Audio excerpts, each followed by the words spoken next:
시민 강모 씨는 26일 광주에서 경찰이 쏜 실탄에 맞아 흉기 난동범이 사망한 사건과 관련해 이같이 말했습니다.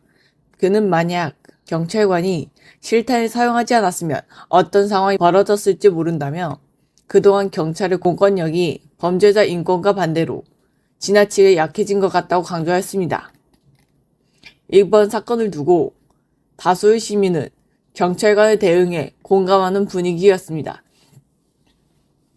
당시 경찰관은 피의자로부터 생명에 심각한 위협을 받고 있었다는 점, 총기 사용을 지나치게 제한할 경우 향후 현장에서 경찰관 안전보장과 적극적인 대응이 어려울 수 있다는 점 등이 정당방위 여론에 힘을 실었습니다.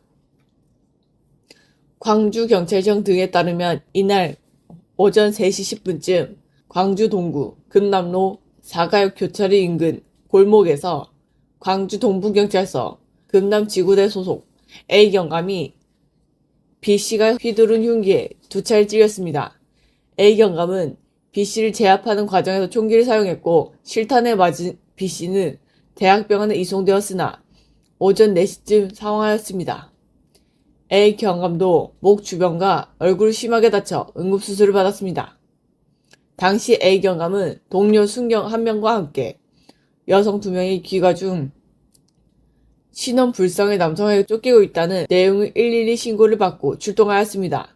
B씨는 거리에서 경찰과 맞닥뜨리자 종이 가방에서 흉기를 꺼내 난동을 부리며 경찰관들을 위협했습니다. 경찰관들은 여러 차례 고지해도 B씨가 흉기를 내려놓지 않자 전기 충격기 총 테이저건을 쏘았습니다. B씨가 두꺼운 외투를 입은 탓에 테이저건이 빗나가자 공포탄도 발포하였습니다. 이 과정에서 A경감은 B씨로부터 2차례 공격받았습니다. B씨가 계속 공격하려고 하자 A경감은 실탄 3발을 두고 격발하였습니다. 실탄은 모두 B씨의 상방신에 명중하였습니다. 헌행 경찰 물리력 행사의 기준과 방법에 관한 규칙은 대상자 행위에 따른 경찰 물리력 사용 정도를 규정하고 있었습니다.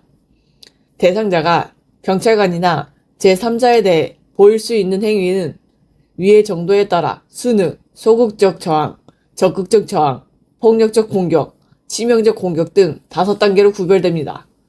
B씨가 흉기를 들고 경찰관을 위협해 위해 발생이 임박한 경우 치명적 공격에 해당할 수 있습니다. 이처럼 치명적 공격 상태의 대상자로 인해 경찰관 또는 제3자의 생명, 신체에 급박하고 중대한 위해가 초래될 가능성이 있는 경우 경찰은 총기를 사용 등 고위험 물리력 단계로 대응할 수 있습니다. 국민의 소리 박주영 기자였습니다.